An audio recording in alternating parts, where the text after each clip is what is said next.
इसकी मेरी जमती नहीं और मैं कुछ भी कह सकता हूँ। तो इसने मुझे इशारे से बुलाया और जब मैं इशारे से इसके घर गया तो इसने मेरी कलाई पकड़ी और इसने कलाई पकड़ के क्या कहा जानते हो मैया? इसने कहा या तो तू मेरे घर का माखन खा या तो मेरे साथ ब्याह कर, या तो मेरे घर का माखन खा या तो मेरे साथ ब्याह कर। मैया भी मेरी तो उम्र नादान 5.5 साल की है और ये ज्यादा तो नहीं पर 45 इयर्स की है। अब 5 साल के व्यक्ति के साथ 45 साल वाला कैसे विवाह करेगा? यहाँ पर इस दशा को देखकर वो सखी सोची मेरे ही माखन मेरे ही मटका और आज ये सवेरे से मुझी को चटका रहा है। आ गई गुस्सा उसको, बड़ी तेजी से उसने पकड़ी कलाई चपट और लेके घसीटते चल। और जब मैया के पास चलती है तो कन्हैया मन में विचार करते हैं आज तो बड़ा बुरा फंस गया। जब कन्हैया जी को घसीटते हुए बीच रोड से जा रही है तो जानते हो कुछ रोड में नया दृश्य आता है तो जो घर के अंदर रहते हो बाहर आ जाते हैं। सब लोग देखने लगे, भगवान कन्हैया से पूछने लगे इशारे में, क्योंकि जो स्त्री पकड़े थी ना उसके सामने किसी की जाने की ताकत नहीं हो रही थी। जब किसी की जाने की ताकत नहीं हो रही थी तो भगवान कृष्ण ने मन सुखा को बुलाया इधर। बोले एक ही उपाय है इससे छूटने का। बोले क्या?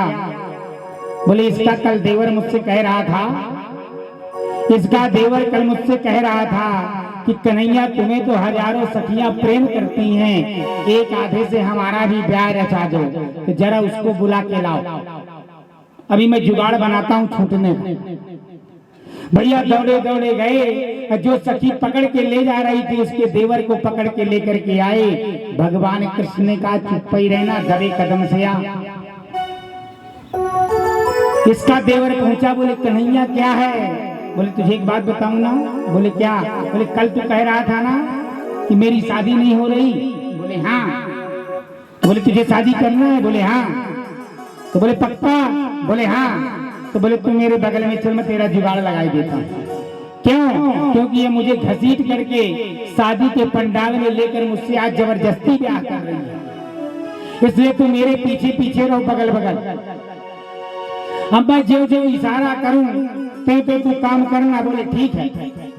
बड़े प्रेम के साथ ये सखी जाती है और घसीटते हुए जा रही है, क्योंकि वृंदावन की सखी थी, नंदगांव की सखी थी। नंदगांव की महिलाएं पहले की घूंघट डाल के चलती थी।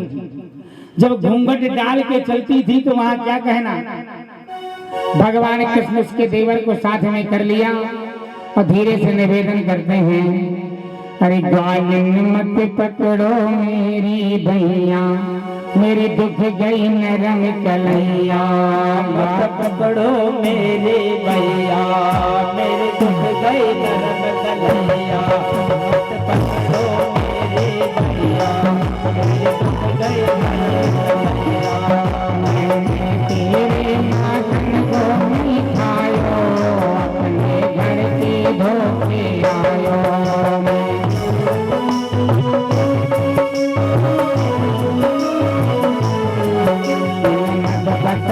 मेरी भैया, मेरी दुख गई नरम कलैया। मेरी भैया, माता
तू मेरी मैया से शिकायत कर दे, तो जब से तूने मेरा दाहिना हाथ पकड़ा ना, तब से पंजे वाला जो हाथ का पंजा होता है ना, तो पंजे वाला खून इधर और धड़ वाला इधर मुझे बड़ा दर्द हो रहा है। इसलिए एक काम करना, अब तू मेरी मैया से शिकायत कर दे, मुझे कोई परवाह नहीं है, तो कम से हाथ का बदलाव तो कर ले।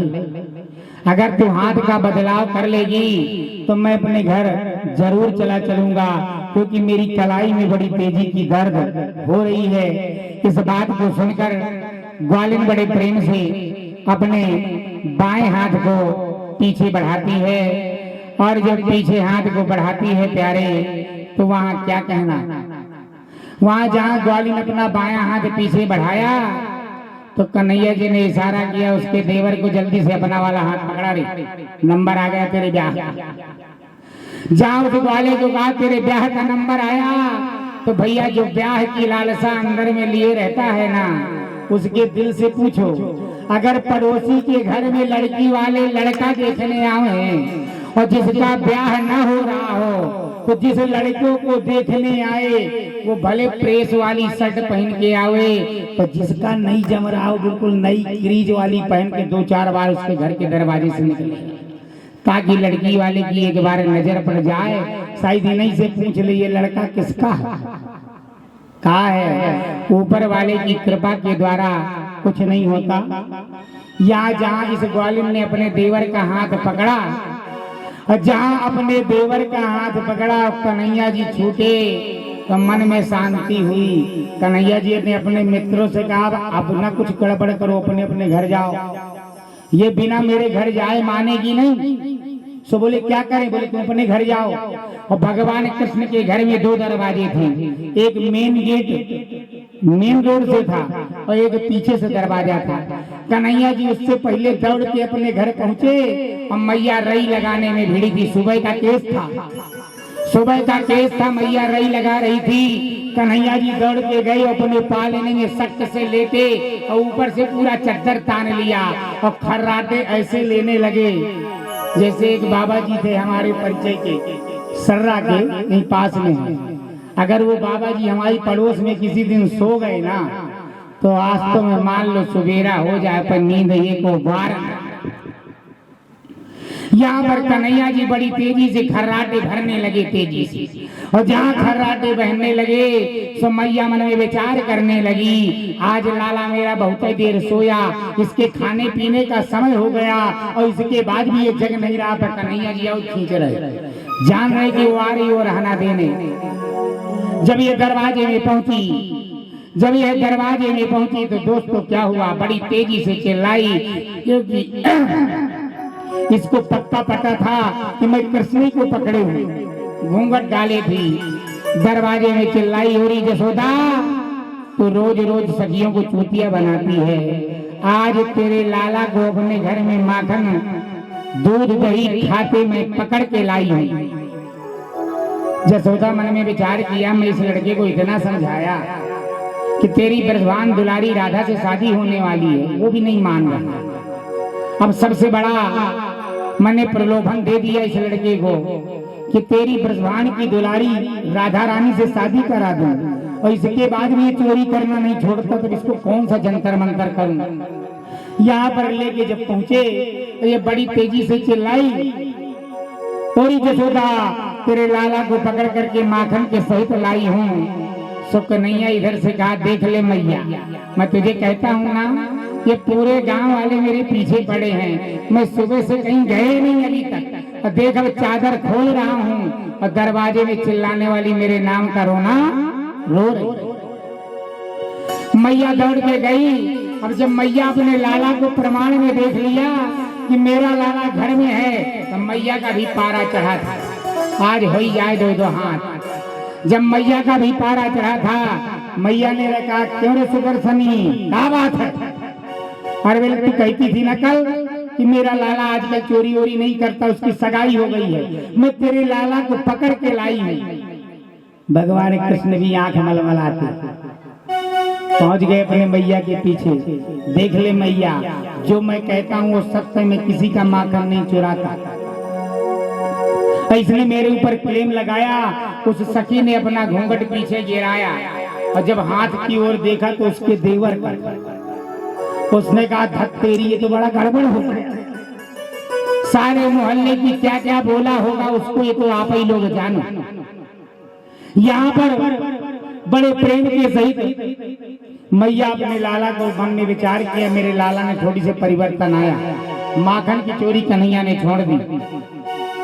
अब जब माखन की चोरी छोड़ दी तो अब जानते हो कन्हैया जी क्या कहते हैं उस सखी को, बोले सुनरी आज से क्लेम मत लगाना। वो दोनों हाथ जोड़ के कहती है कन्हैया अब मैं तेरी माया जान गई, तेरे को जितना माखन खाना हो तू मेरे घर आना और बिना पूछे पूरा खा जाना। भगवान कृष्ण ने कहा जो मुझे प्यार से बुलाता उसका मैं ठेंगा नहीं खाता। क्या माल उसी का उड़ाओ जो किसी को न खिलाने वाला हो। लकी मलवाज कीजिए करोली मल, round round staff and butter. कई प्रकार के कंजूस होते हैं दुनिया में। यहाँ पर गोपी से भगवान कृष्ण कहते हैं मैया हमारे घर में बहुत बड़ा माल है तो हमें किसी की चोरी करने की आवश्यकता नहीं है। अरे जो दूध दही में खाता है, जिसके घर में 1.25 करोड़ गाय होंगी, वो कह रहा है पूरी दुनिया से जो दूध दही में खाता है और दधिया चोराना क्या जाने। जो दूध दही खाता है वो दधिया चोराना क्या जाने। दूध दही में खाता है और दधिया चोराना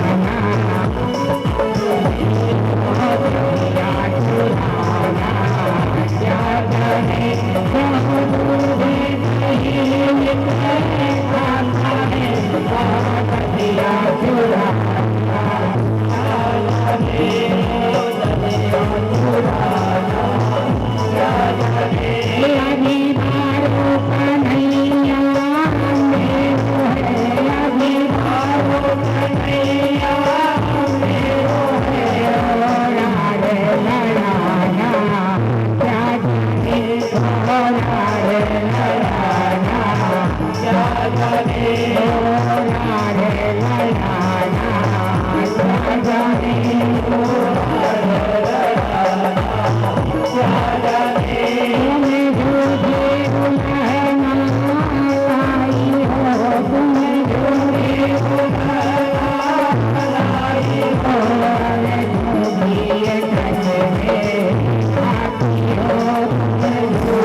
तुम्हें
कन्हैया जी आज से दधी चुराना छोड़ दिया।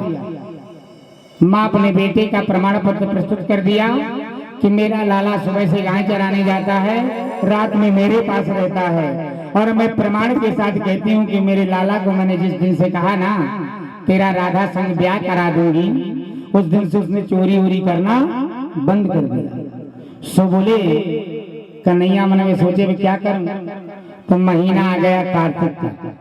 अब महीना जब आया कार्तिक का, सो कन्हैया हो गए पूरे 6 साल के। और जब 6 साल के हुए, सो एक दिन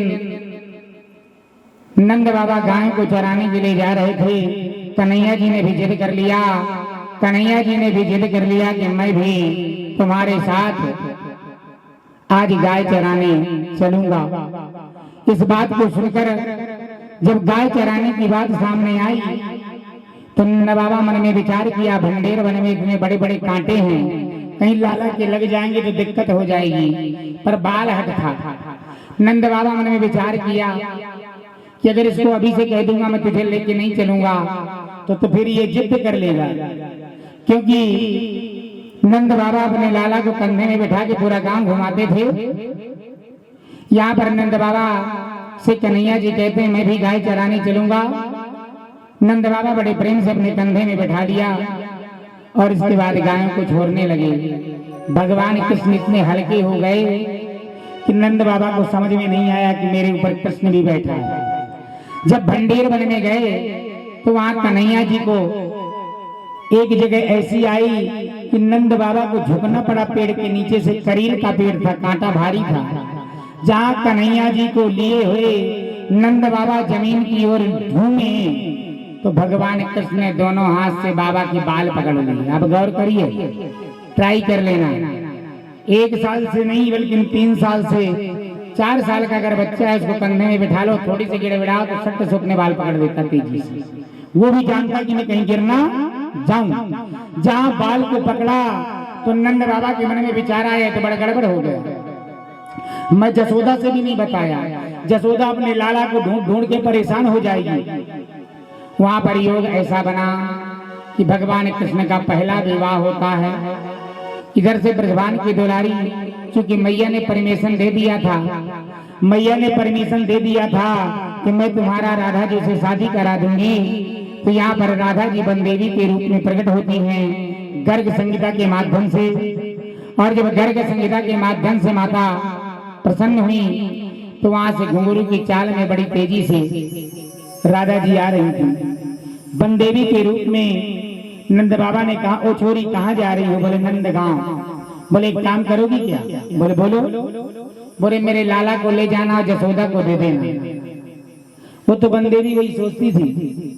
नंद बाबा ने गोदी में बनदेवी के दिया। देखिए, नंद बाबा ने गोदी में बनदेवी के दिया और नंद बाबा जब उत्तर की ओर गए सो राधा बल्लभ दोनों समान रूप में हो गए। राधा जी हो गई 14 की और कन्हैया जी हो गए 20 की। और जब 20 के हुए तो ब्रह्मा जी मन में विचार किया समय अच्छा है। ब्रह्मा जी बड़े प्रेम के सहित इन दोनों का, बनदेवी और भगवान कृष्ण का, भंडेर वन में पाणी ग्रहण संस्कार करवाया। और पाणी ग्रहण संस्कार करवाते करवाते शाम के 5 बज गए। क्योंकि 6 बजे आज की गोधूली होगी। जब 5 बजे और गोधूली का समय प्रारंभ हुआ तो अचानक कन्हैया जी को याद आई। सुनती है, बोले क्या? बोले आज मेरी मैया तेरी दुर्दशा बिगाड़ देगी। बोले क्यों? बोले मेरे बाबा ने तुझे दिन के 10 बजे दिया और तूने बजा दिया शाम के 4:45। तो मैया तो तेरे ऊपर नाराज होगी ना? बोले हाँ होगी। तो बोले एक काम करना। बोले क्या? बोले मेरी माँ तेरी सास, मेरी माँ तेरी सास। और सास अगर बहू को गाली दे तो बहू बड़ी बुद्धिमान होना चाहिए। क्यों?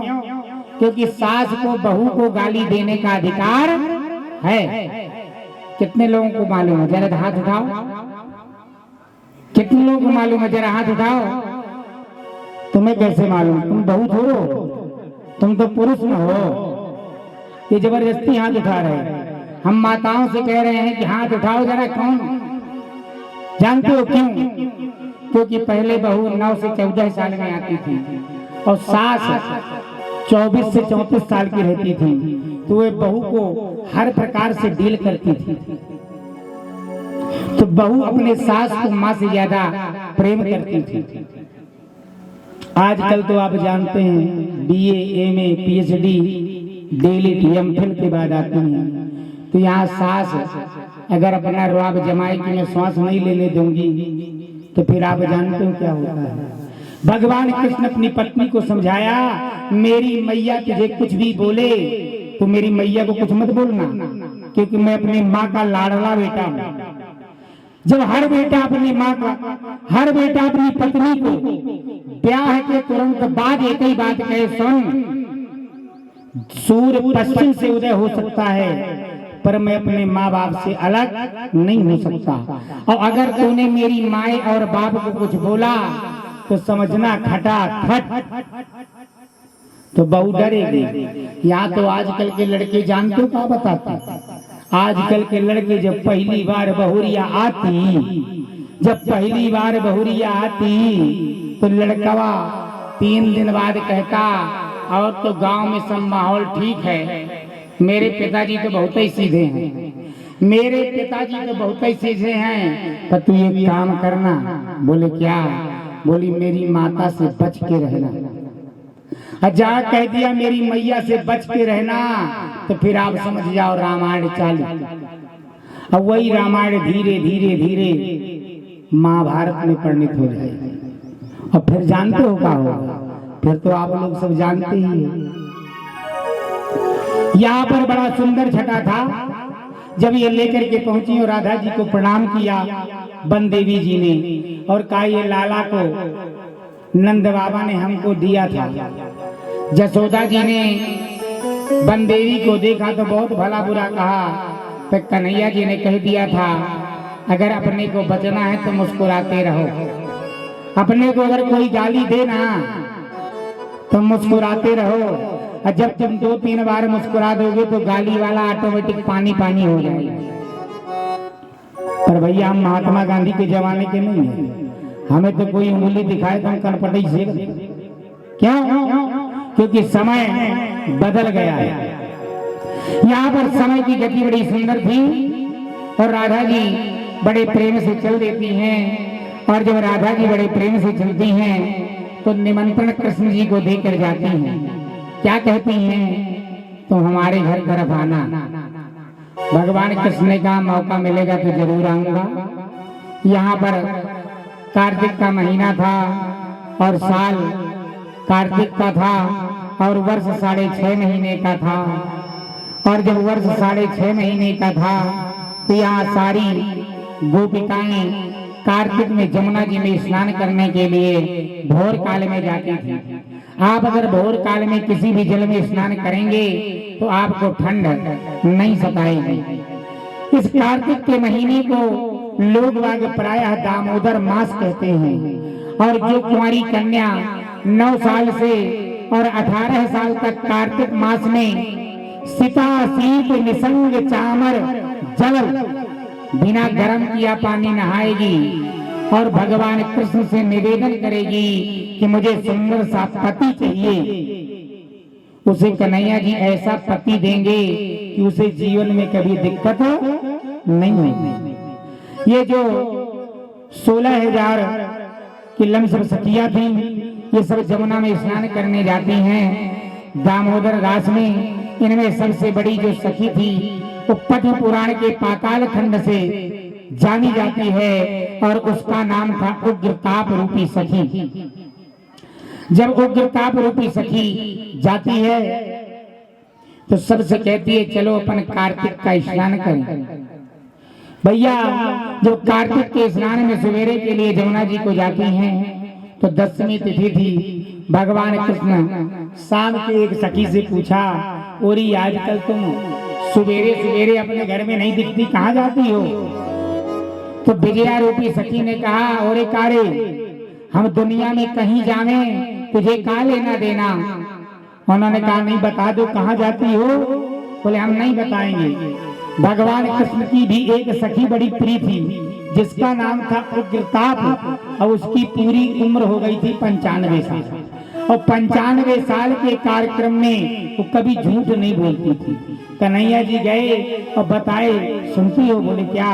बोले जितनी सखियां हैं ना, इसमें 90% तो मुझसे विरोध में रहती हैं, इसलिए तुम लोग सुबह कहाँ जाती हो?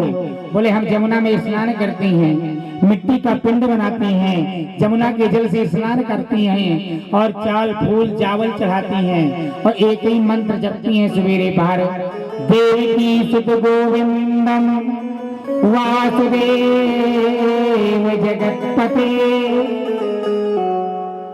देहि मे तनयं कृष्णा त्वामहं शरणं गतः। कहा है अगर जीवन में हमें कोई पति के रूप में मिले तो कृष्ण मिले। इस बात को सुनकर कन्हैया जी मुस्कुराए, बोले ये क्या क्या करती हैं? बोले ये क्या क्या करती हैं? उग्रताप रूपी सखी ने कहा, सुखदेव जी राजा परीक्षित से कहते हैं, उग्रताप रूपी सखी ने कहा सब काम इनके अच्छे हैं, सब काम इनके अच्छे हैं। पर मैंने सतीव में एक कथा सुनी थी कि कोई भी व्यक्ति जब जल में स्नान करे या अपने स्वयं के बाथरूम में स्नान करे तो उसको सारे कपड़े को त्याग कर स्नान नहीं करना चाहिए, वरना वरुण देव नाराज हो जाते हैं। तो ये एक ही काम गलत करती हैं और बकाया सब काम सही है। भगवान कृष्ण मन में विचार किया आज इनका सुधार करने पड़ेगा। एकादशी तिथि थी और द्वादशी का समय सुबह आया। द्वादशी में गंगा स्नान करने के लिए नंद बाबा भी जाते थे। इधर ये सारी सखियां गईं और अपने अपने कपड़ों को त्याग कर घाट में रख दिया और सब जमुना में डुबकी लगाने लगी। जब सब जमुना में डुबकी लगाने लगी तो वहां क्या कहना, भगवान कृष्ण गए और सबके कपड़े उठाकर कदम्ब के पेड़ में चढ़ गए। और जब कदम्ब के पेड़ में चढ़ गए तो वहां क्या कहना, सवेरा जब सूर्य उदय का हुआ, द्वादशी तिथि समझ में आई तो सब महिलाएं नंद बाबा की याद करने लगी, बाबा आने वाला है। और जब घाट की तरफ देखा तो वहां किसी के कपड़े नहीं थे। जब किसी के कपड़े नहीं थे तो सब अपने अपने मन में सोचने लगी। जानते हो, जो भगवान से कृष्ण से प्रेम करती थी वो तो कपड़ा चुराने में भी भगवान के गुण गाती थी, और जो भगवान से कुछ लेती थी तो भगवान को गाली भी देती थी। इसलिए अगर पत्नियां पति को गाली दें तो पतियों को भी मुस्कुरा के उत्तर देना चाहिए, लड़ना नहीं चाहिए, क्योंकि स्त्री और पुरुष में कोई अंतर नहीं है, वही कृष्ण है और वही राधा। यहाँ पर एक कहती है कि फूली फिरती गाल मेरी पूछत सकी परस कर बातें पाई पर पछताना तेरी